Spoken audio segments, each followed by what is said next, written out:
अस्सलाम वालेकुम नाज़रीन, प्रोग्राम कलमकार के साथ आपकी मेज़बान निसा अहमद हाजिर खिदमत है।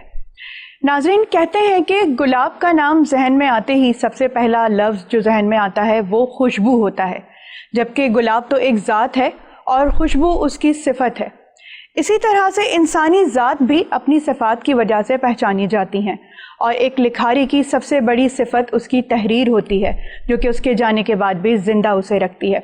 तो हमारा आज का प्रोग्राम भी इसी सिलसिले की एक कड़ी है। तो हमने अपने स्टूडियो में कुछ मुअज़्ज़ज़ मेहमानान गिरामी को मदऊ किया है, जो कि इल्म से जिनका ताल्लुक़ है और अदब की दुनिया से उनका ताल्लुक़ है। तो मैं तारुफ़ करवाना चाहूँगी। सबसे पहले हमारे साथ स्टूडियो में मौजूद हैं जनाब शेख नवीद साहब। आप सहाफ़ी हैं, तनक़ीद निगार हैं, अफसाना निगार भी हैं, मुतरज्जिम भी हैं आप, और इसके अलावा फ़िक्शन पे भी आपका बड़ा काम है। एमए किया है आपने मास कम्युनिकेशन में। इसके अलावा आपकी तहारीर अदबी रसाइल और जराइद में ज़ीनत बनती रहती हैं। मैं मज़ीद तारुफ़ ये करवाना चाहूँगी कि एमए अरबिक लिटरेचर भी आप हैं, तो मज़ीद हम उन्हीं के हिसाब से जानेंगे कि वो मज़ीद क्या करते हैं अदब की दुनिया में। तो हम अपने मुअज़्ज़ज़ मेहमान जनाब शेख नवीद साहब को अपने स्टूडियो में खुशामदीद कहते हैं। अस्सलाम वालेकुम सर। वालेकुम अस्सलाम, बहुत शुक्रिया आपका। कैसे मिजाज हैं आपके? अल्हम्दुलिल्लाह, अल्लाह का शुक्र। सबसे पहले तो बहुत ज़्यादा खुशामदीद कि आप हमारे साथ मौजूद हैं और आपसे गुफ्तगू का सिलसिला इंशाअल्लाह ताला अच्छा जारी रहेगा। नहीं, मैं आपका शुक्रगुजार हूँ कि आपने दावत दी है मुझे स्टूडियो के अंदर। इससे पहले कि हम अपने प्रोग्राम की जानिब आगे बढ़ें, हमारे साथ एक और मुअज़्ज़ज़ शख्सियत मौजूद हैं जिनका ताल्लुक़ अदब की दुनिया से है, जनाब निसार अहमद साहब। आपका क़लमी नाम डॉक्टर निसार अहमद है। आप शायर हैं। इसके अलावा आपकी कई किताबें मंजर आम पे आ चुकी हैं। नज़मों के हवाले से भी आपका बहुत उम्दा काम है और गज़लियात के हवाले से भी। महकमा तालीम से आपका गहरा ताल्लुक़ रह चुका है।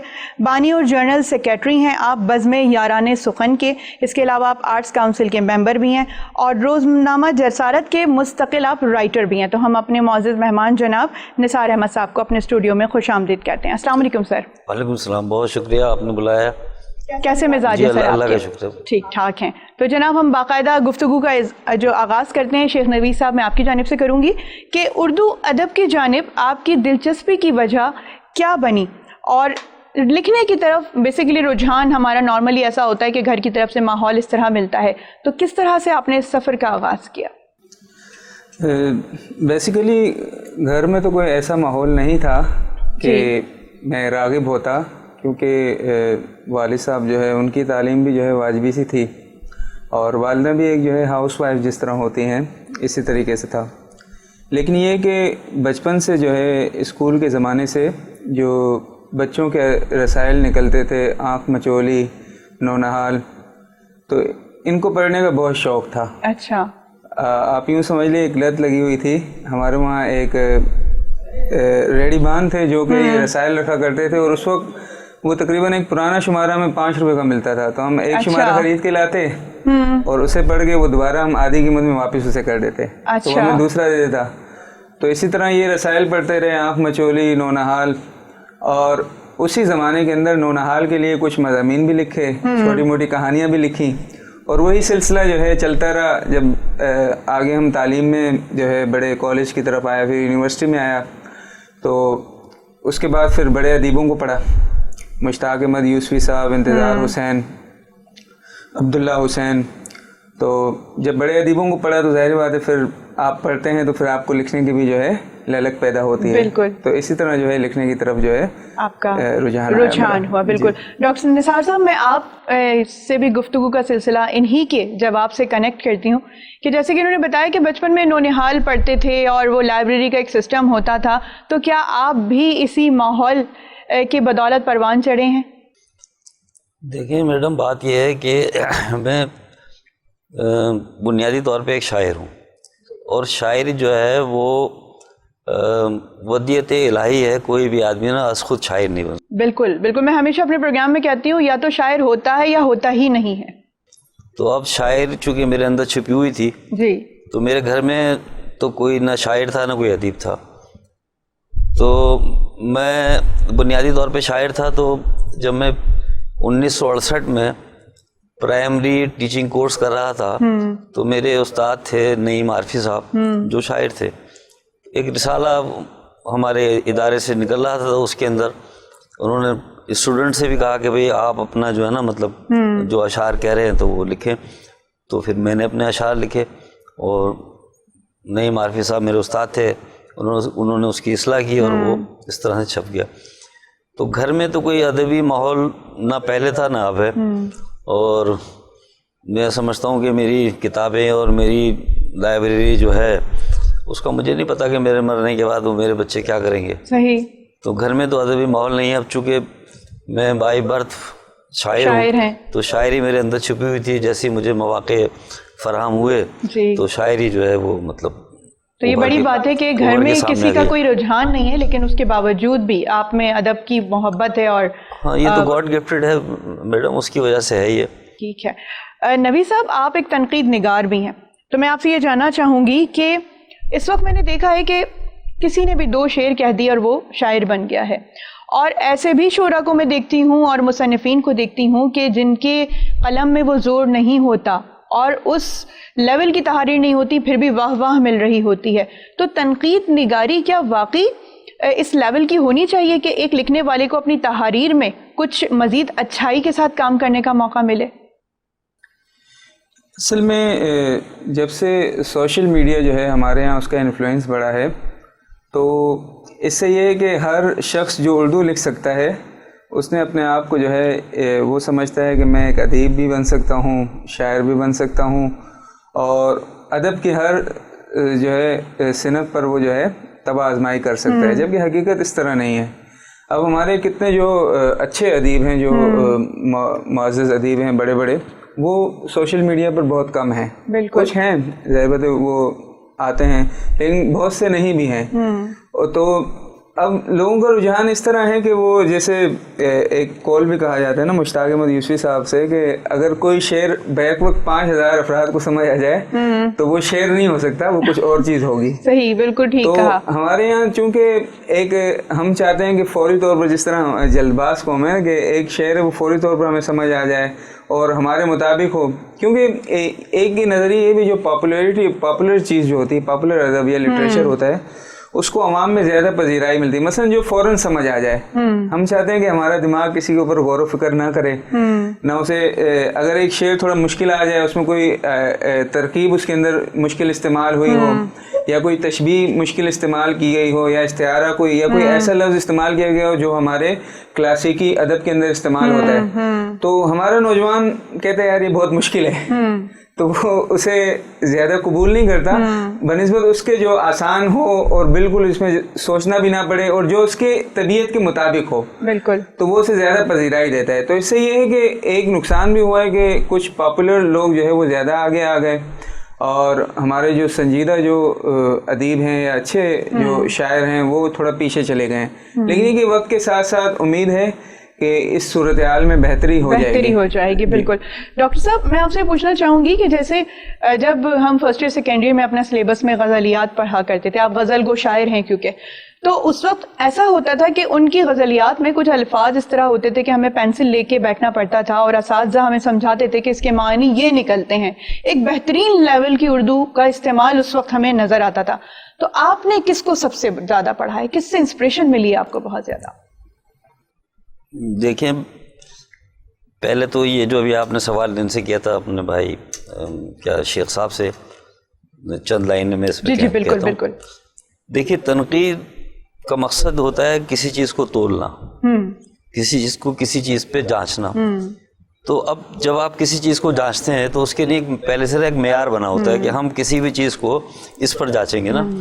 تو اب اس وقت جو موجودہ صورتحال ہے وہ یہ ہے کہ تنقید کے بجائے اب تنقید ہو رہی ہے, تنقید نہیں ہو رہی. بالکل ٹھیک ہے. تو لوگ جو ہے بہت ساری وجوہات کی بنا پر ہمارا جو آج کا نقاد ہے وہ سچ نہیں بول رہا, وہ سچ نہیں بول رہا. اس کے سچ نہ بولنے سے اچھا ادب تخلیق نہیں ہو پا رہا. بالکل. بالفاظ دیگر یہ ہے کہ لوگ اب تنقید نگاری میں اپنی دوستیاں نبھا رہے ہیں اور تنقید میں جو خامیاں ہیں وہ خامیاں اس میں سے بیان نہیں کی جا رہی. بالکل درست فرمایا. تنقیدی نشستیں بالکل برباد ہو گئی ہیں, تنقیدی نشستیں اب نہیں ہوتی. اور جو کتابوں کی تقریبات ہوتی ہیں جس کو ہم تقریب پذیرائی کہتے ہیں یا تقریب رونمائی کہتے ہیں, بالکل, اس کے اندر جو تقاریر ہوتی ہیں وہ صرف وہ شاعر کی یا ادیب کی تعریفوں سے بھری ہوتی ہیں. اس میں جو خامیاں ہوتی ہیں وہ ہم بیان نہیں کر رہے. دوستوں کی بنیاد پہ کی جا رہی ہوتی ہے. بنیاد پہ نا. ایک تو یہ ہے. دوسرا ایک اور ظلم جو آج کل چل رہا ہے وہ یہ ہے کہ अंजुमन सताइश बाहिमी की बुनियाद पर लोग अपने लोगों को प्रमोट कर रहे हैं, बिल्कुल, और जो जेन्युइन लोग बैठे हुए हैं वो घर के अंदर बैठे हुए हैं। तो ये सिलसिला अदबी महफिलों में भी चल रहा है, टीवी पर भी चल रहा है, तो उसकी वजह से भी जो अदब जो है वो मतलब तनकीद निगारी का शोबा जो है ना बहुत कमज़ोर है। और याद रखिए, जब तक आपकी तनकीद निगारी का शोबा कमज़ोर होगा तो आपका अदब जो है वो आगे नहीं बढ़ अच्छे लिखने वाले तो फिर इस तरह पीछे रह जाएंगे वो ना। तो फिर देखिए ना, आपकी अदब की तारीफ आप आज की कैसे रकम कर सकेंगे। और दूसरा ये शेर फहमी का जो मामला है जो आपने अभी फरमाया, बात यह है कि जो शायरी है वो ज़माने से जुड़ी हुई है, ज़िंदगी से जुड़ी हुई है, ठीक।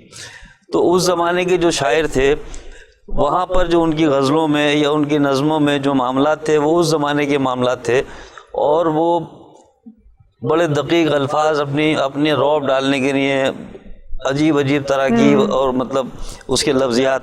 अब जो फ़ी ज़माना जो फ़र्क है ना दोनों में, वो ये है कि सहल मुमतना की जो शायरी है, बिल्कुल ठीक है, सहल मुमतना की शायरी जो है वो पब्लिक में मतलब पसंद भी है और मकबूल भी है, ठीक है। अब किताबों के अंदर जो हमारी शायरी है, जो हमारे असतिज़ा कराम की, गालिब की और मीर तकी मीर की जो वो शायरी है, वो तो उसी ज़माने की शायरी है, और उस शायरी के अंदर उस ज़माने की अक्कासी है। लेकिन डॉक्टर साहब आप ये देखें, वो शायरी जबकि 1 सदी पहले की है लेकिन आज तक जिंदा है, उस पर फिल्में बनती हैं। देखिए मैं अर्ज़ करता हूँ, कुछ शायरी तो होती है किताबी शायरी, ठीक है, एक बात, और कुछ शायरी होती है ना मुशायरों की शायरी।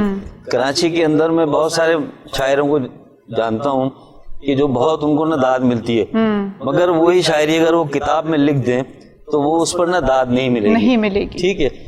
दूसरी बात यह है कि जो ज़मीनी हक़ाइक़ किसी भी शायरी में ज़मीनी हक़ाइक़ अगर बयान किए जाएंगे तो वो हमेशा ही जिंदा रहेंगे, बिल्कुल, उसके लिए मतलब लिमिट नहीं है, क्योंकि वो ज़मीनी हक़ाइक़ है।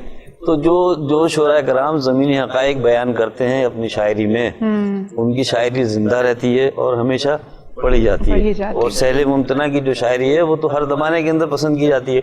छोटी सी बात बहुत आसान लफ्ज़ों के अंदर आपने बयान कर दी, हर आदमी के समझ में आ गया। तो ये है सिलसिला इसका। सही।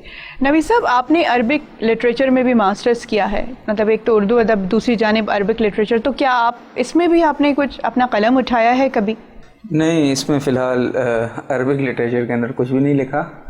अलबत्ता ये है कि अरबी पढ़ने से ये फ़ायदा ज़रूर हुआ कि हमारे जो मुतून हैं, क्लासिकी मुतून, क्योंकि ये फ़ारसी और अरबी की ज़्यादा उसमें अल्फाज वगैरह हैं, और तो इससे बहुत आसानी हो जाती है पढ़ने में। क्लासिकी अदब को पढ़ना भी बहुत आसान हो जाता है। फिर दूसरा लिसानियात के हवाले से, क्योंकि हमारा एक ज़ुबान का बहुत बड़ा हिस्सा जो है वो अरबी अदब से, अरबी ज़ुबान से जो है माखूज़ है, बिल्कुल, तो अख़ज़ किया हुआ है। तो उसको समझना, ज़ुबान के हवाले से अल्फाज की जो है माहियत क्या है, इनकी किस तरह थे, ये तमाम चीज़ें समझना जो है आसान हो जाता है। इससे एक फ़ायदा ये होता है। अच्छा, डॉक्टर साहब की बातें बड़ी कीमती थी बहुत। इन्होंने एक बात का मैं इजाफ़ा करूँगा एक अलग नुक्ते नज़र से, कि इन्होंने बात की कि हमारा तनकीद निगार जो है वो दोस्तियाँ निभा रहा है। ये बात ठीक है, बहुत हद तक ठीक है, लेकिन मैं एक और नुक्ते नज़र से भी इस चीज़ को देखता हूँ कि हमारा शायर जो है वो दूसरे दिन मशहूर होना चाहता है। बिल्कुल ऐसे ही है, रातों रात शोहरत पाना चाहता है। मसलन अदब जो है बेसिकली अपनी जो है माहियत के अंदर एक बेलोज सरगर्मी है, ठीक है। अदब मसलन आप गालिब को देखेंगे तो अपने ज़माने में कौन जानता था उनको, बिल्कुल। नज़ीर अकबर आबादी के बारे में मालूम होता है कि वो जब इंतकाल कर गए कई बरसों बाद उनका जो है रिवाइव हुआ, उनको जो है लोगों ने जानना शुरू किया, भाई बहुत बड़े एक शायर गुजरे थे।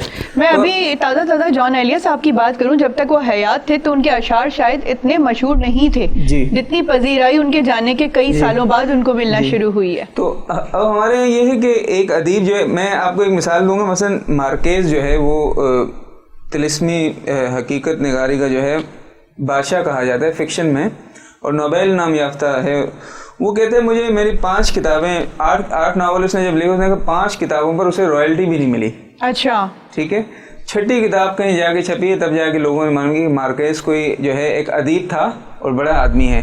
तो मैं ये बात कह रहा हूँ कि हमारे यहाँ शायर जो है वो उसने 5 गज़लें लिखी हों, या एक नया फिक्शन निगार उसने 2 अफसाने लिखे हों, या कोई एक नावल निगार आता है उसने एक छोटा सा नावल लिखा हो, वो समझते हैं कि भाई मुझे फ़ौरन ही पजीराई मिल जानी चाहिए और मैं जो है पूरी मुल्क के अंदर मशहूर हो जाऊं, ऐसा तो नहीं होता। बिल्कुल। अदब की ये है कि अदब बहुत आहिस्ता पढ़ा जाता है, ठीक है, और स्लो होता है इसकी जगह बनाने में वक्त टाइम लगता है।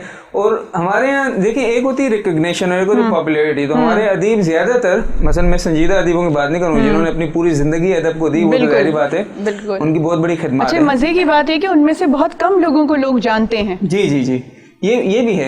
असल में वही होता है ना, तो पॉपुलर जो है वो ज्यादा आगे आ जाते हैं। कुछ एक पॉपुलैरिटी होती है और एक रिकग्निशन होती है। तो हमारे अदीब रिकग्निशन के पीछे नहीं भागते, वो पॉपुलैरिटी के पीछे ज्यादा भाग रहे हैं ज्यादातर। मसलन जो नौजवान हमारे यहाँ उमूमन उनमें तो यही रवैया है। बिल्कुल बिल्कुल। पुराने अदीब जाहिर बात है वो तो, अच्छा ये अदबी सरगर्मी एक पूरे तर्ज हयात है। मतलब जो अदीब होते हैं, शायर होते हैं, उनका पूरी जिंदगी इसी पर गुजर जाती है। नबी साहब, हम यहीं से बात का सिलसिला दोबारा जारी रखेंगे, बस एक ब्रेक का वक्त हुआ है। नाज़रीन, आपने कहीं भी नहीं जाना है, अभी हम वापस आते हैं एक छोटे से ब्रेक के बाद।